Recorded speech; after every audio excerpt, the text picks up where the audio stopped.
Bonjour, je m'appelle Florence, j'ai 53 ans. J'ai eu ma première dose de vaccin anti-Covid Pfizer en avril 2021 et la deuxième dose donc en mai 2021. Quelque temps après la deuxième dose, j'ai commencé à avoir des décharges électriques dans la tête, des bruits dans les oreilles. Ça m'a inquiétée. J'ai pu avoir rapidement un rendez-vous avec un ORL. À l'époque, j'habitais en région parisienne. Et donc, j'ai vu cet ORL qui m'a confirmé que j'avais une légère baisse auditive du côté gauche et des acouphènes. Voilà, je lui ai posé la question. Je lui ai dit, écoutez, j'ai jamais eu de problème auditif auparavant. C'est bizarre, ça arrive juste après ma deuxième dose. Et lui m'a dit, écoutez, les acouphènes font partie des effets secondaires du vaccin anti-Covid. Et quand les acouphènes arrivent, malheureusement, la plupart du temps, c'est irréversible. Donc j'avoue que j'étais un peu sonnée. Il m'a prescrit un traitement à base de plantes. Voilà, il m'a dit, vous le prenez pendant un mois et demi, et on refait le point. Donc voilà, j'ai commencé ce traitement, je suis partie en vacances et sur mon lieu de vacances, j'ai vu un deuxième ORL en urgence car mes acouphènes augmentaient et ça me faisait peur. Donc j'ai vu ce deuxième ORL, voilà, qui m'a donné le même diagnostic, donc acouphènes et légère perte auditive du côté gauche.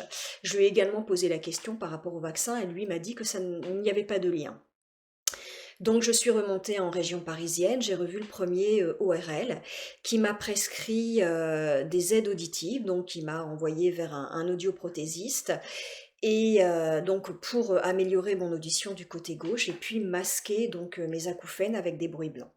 Donc j'ai déménagé, j'ai changé de région, donc j'ai vu un audioprothésiste qui a été vraiment super, donc qui m'a voilà, mis au point ces aides auditives pour améliorer mon audition et également masquer les acouphènes avec des bruits blancs. Après est arrivée donc la période de la fameuse troisième dose que je n'ai pas faite parce que j'avais peur tout simplement. Et là, ça a été vraiment très difficile à vivre psychologiquement parce que j'avais changé de région.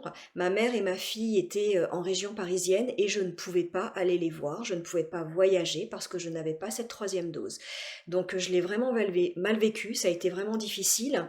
J'ai rencontré une femme médecin extraordinaire qui a essayé voilà, de se rapprocher, enfin qui s'est rapproché de la pharmacovigilance pour plaider mon cas, on va dire.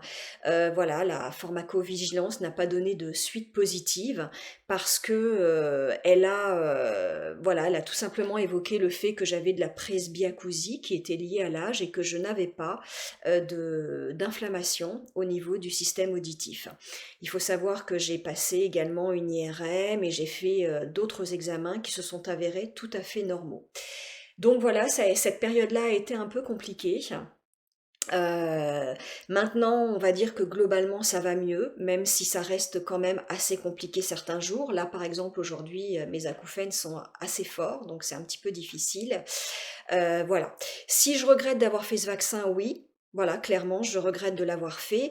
Et ce que je souhaite maintenant, c'est que des études scientifiques soient menées pour savoir ce qui m'est arrivé, ce qui est arrivé aux personnes qui ont des problèmes auditifs ou d'autres problèmes, parce qu'il faut savoir qu'il y a des personnes actuellement qui sont vraiment dans une extrême souffrance, et ça, c'est pas possible. On peut pas laisser des personnes souffrir autant sans solution. Voilà, ça c'est juste pas possible.